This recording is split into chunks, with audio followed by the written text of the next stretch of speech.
Muito obrigado, muito obrigado. E continuando aí esse estudo que a gente estava fazendo, né? Eu estou estudando esse livro aqui, pessoalmente, particularmente.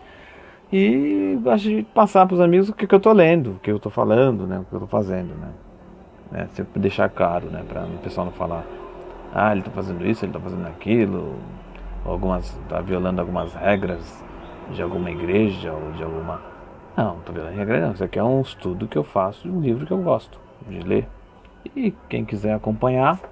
Então, da última vez aqui, eu estava lendo esse livro magnífico, Humanidades Entre Pecado, que o professor Heitor Miyazaki divulga muito. Eu sou um grande fã do professor Heitor. O professor, o mestre Masaru Taniguchi, pediu para o professor Kamino Kusumoto para fazer essa compilação desse livro. E assim ele conseguiu destruir um karma que vinha na família dele, não nascia filhos, né? Ou a família, ou desarmonia, não casava. E a família Kusumoto que tinha um karma muito, muito ruim. Muita coisa que nunca. E o mestre falou para ele estudar essa parte de pecado e karma e compilar. Isso vai entrar no subconsciente. Por isso que nós temos que estudar essa parte de karma, de não sei o quê. Porque. Por isso que a gente tem que estudar, para entender todo isso daí. Meu cachorro que abriu aqui. Ele abriu. Então, vou deixar meio aberto para ele não ficar abrindo, porque ele fica curioso.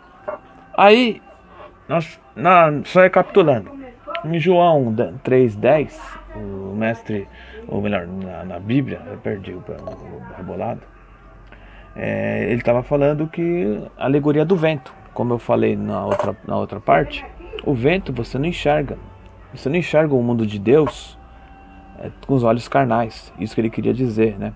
Por isso que nós praticamos Shinsokan. Cristo, quando ele estava, não só nessa parte, mas na Bíblia tem relatos que ele sabia que ia ser preso e ele ficou orando para não cair em tentação. Nós também temos que ficar meditando, orando para não cair em tentação, em coisas ilusórias do fenômeno, né? Então ele ficava vendo o mundo de Deus. E quando ele orava muito, jejuava muito, né? Não só jejum de comida, jejum de pensamentos negativos, coisas erradas, né? Jesus é um ser muito iluminado, claro. Obviamente, dificilmente ele ia fazer coisa errada. Provavelmente nem fez. Mas E esse jejum, que algumas igrejas que eu também andei pesquisando, não só a Seichunoe, outras igrejas, eles fazem o jejum da pessoa não pensar coisa negativa. Não pensar coisa negativa por não sei quantos dias. Esse jejum também é feito em academias, na Seichunoye, que fazem a pessoa ficar estudando muito tempo a verdade para que ela compreenda. Tanto que os apóstolos quiseram tirar um louco, tirar um espírito de um louco e não conseguia curar. Não conseguia curar. Quando ele não conseguiu curar, o Jesus veio. Aí os apóstolos ficaram, a gente não está conseguindo. Aí ele falou, incrédulos. Então será que você é um incrédulo também? Não está conseguindo fazer as coisas ruins sumirem da sua vida? Incrédulo ou incrédula? Aí veio o pai do louco e falou, olha, se você conseguir, você pode... Salva meu filho.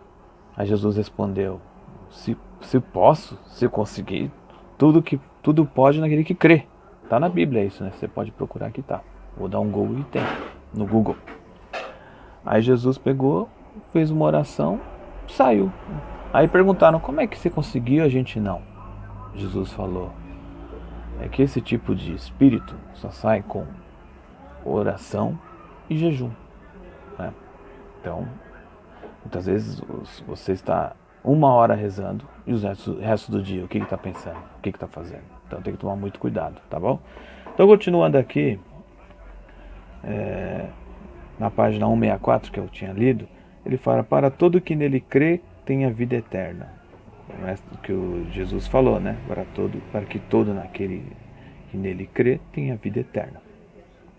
Esse é o versículo em que cristãos têm se fundamentado para afirmarem que o homem não poderá alcançar a vida eterna a não ser através de Jesus Cristo.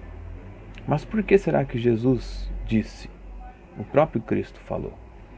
Para que todo aquele que nele crê tem a vida eterna, em vez de dizer para que todo aquele que crê em mim tem a vida eterna. Ele não falou mim, ele falou ao contrário, ele falou para todo aquele que nele crê, né? Podemos constatar nessa Bíblia expressões que ele falava, filho do homem, ele, né? E, em vez de falar eu, né?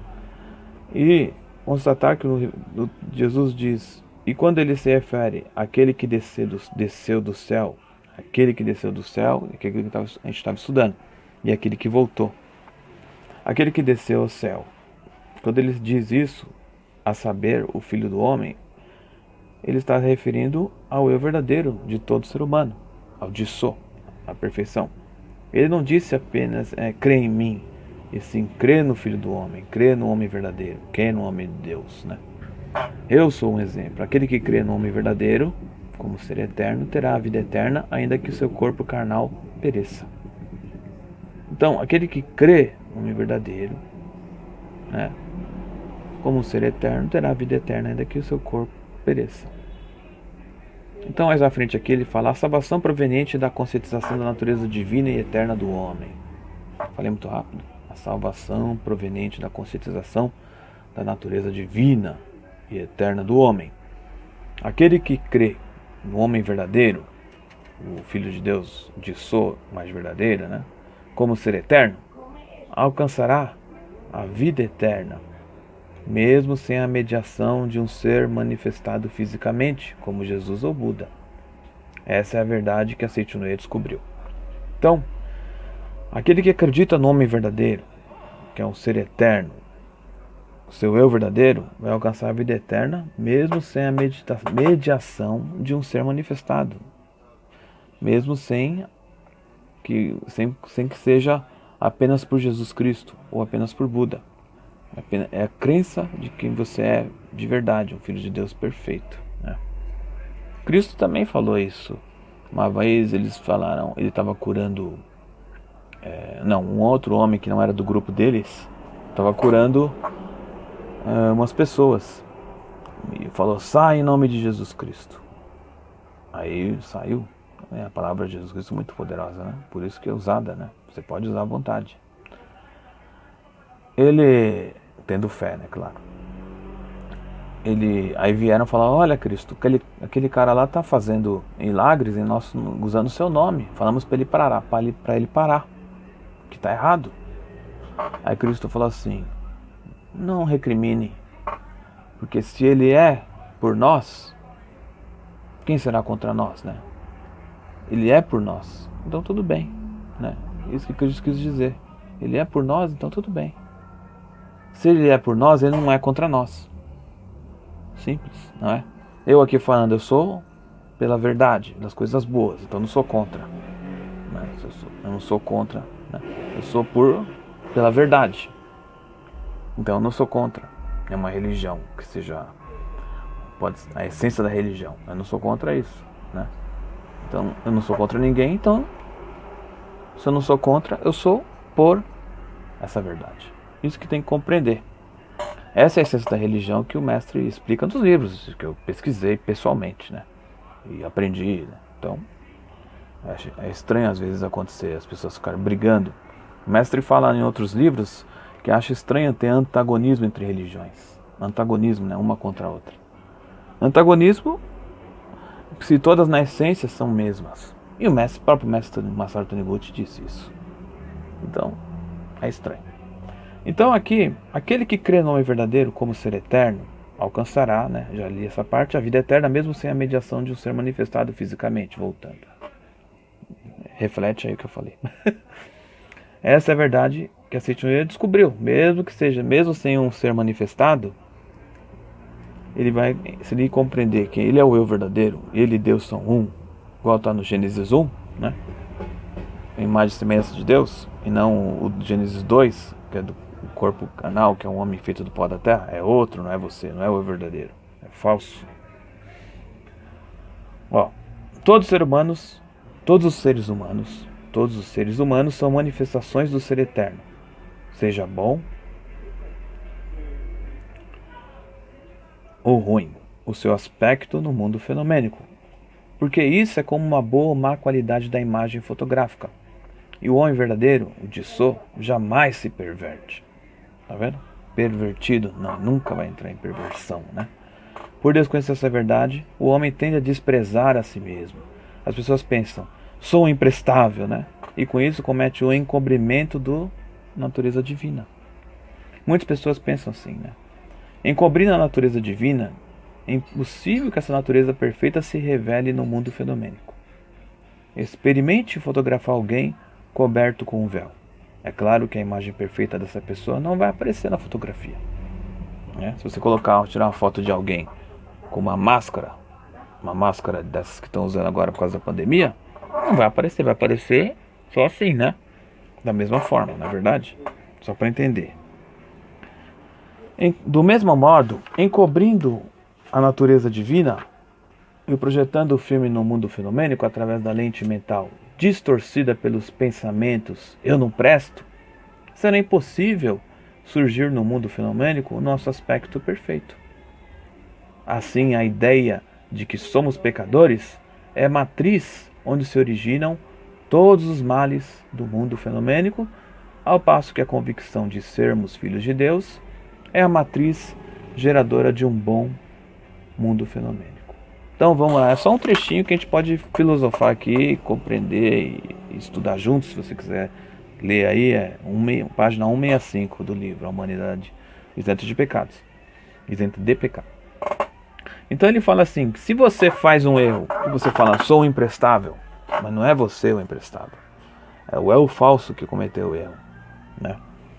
Aí quando você fala sou imprestável, isso vai encobrindo o seu Dissô, seu eu verdadeiro, é o pecado. Então quando você comete pecado, você está encobrindo, pecado e encobrimento. Então quando você fala eu sou ruim, eu sou isso, aquilo, você está fotografando com um véu, ou com uma máscara, né? Não dá para ver direito. É só para entender, fenomenicamente, né? Então se você não vê o seu eu verdadeiro, você nunca vai manifestar o eu verdadeiro. Então a matriz de um mau mundo, de uma má vida na vida da pessoa, tanto casamento, tanto, isso qualquer um, né? Eu fico falando, o pessoal acha que o Jorge se acha, não, mas eu também às vezes passo por algumas situações, eu tenho que entender. Aí eu vou pesquisar, graças a Deus o mestre Masaru Taniguchi, para mim é um santo, me ajudou, ó, até fico emocionado e sempre está me ajudando quando eu preciso. E a Bíblia também, Nosso Senhor Jesus Cristo e outras pessoas. Então, quando você compreende isso, que o eu verdadeiro não é nunca se perverte ou nunca cometeu pecado, aí você começa a focar nesse eu verdadeiro. Aí você fala, obrigado, já não sou mais esse pecador. Aí você vai agir como filho de Deus. Daí pra frente você tem que agir como filho de Deus. Às vezes a pessoa pode dar uma recaída, às vezes acontece. A pessoa, eu tive uma recaída, as drogas, ou algumas coisas erradas que eu faço. É porque ainda precisa esforçar mais, né? É o jejum que falamos lá no começo, o jejum de pensamentos negativos, né? Você está aqui, não estou pensando em nada. Não, mas você está captando a vibração da humanidade, captando a vibração da televisão. Pandemia, não sei o que, né? A Globo falando, não sei o que, o SBT, qualquer televisão, né? Esse é aquilo, morreu não sei quantos, né? E aí você entra isso na sua mente e você acha que é um ser carnal que pode sofrer por isso, por um vírus, ou por alguma bactéria, ou alguma coisa. Mas aí quando você compreende que seu eu verdadeiro é filho de Deus, que é isento de pecado, isento de ilusão, ele nunca se perverte, nunca acontece nada, ele não faz coisa errada, aí você foca nesse eu. Aí com certeza você vai começar a manifestar um bom mundo fenomênico, porque vai começar a tirar o véu. E o eu verdadeiro vai manifestar cada vez mais no mundo fenomênico uma vida mais iluminada.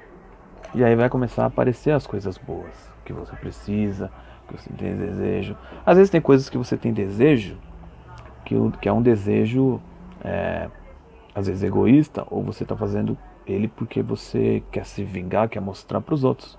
Por isso você vai se melhorando, você vai estudando a verdade, lendo os livros do mestre, participando de reuniões da Seishunei, que é muito bom.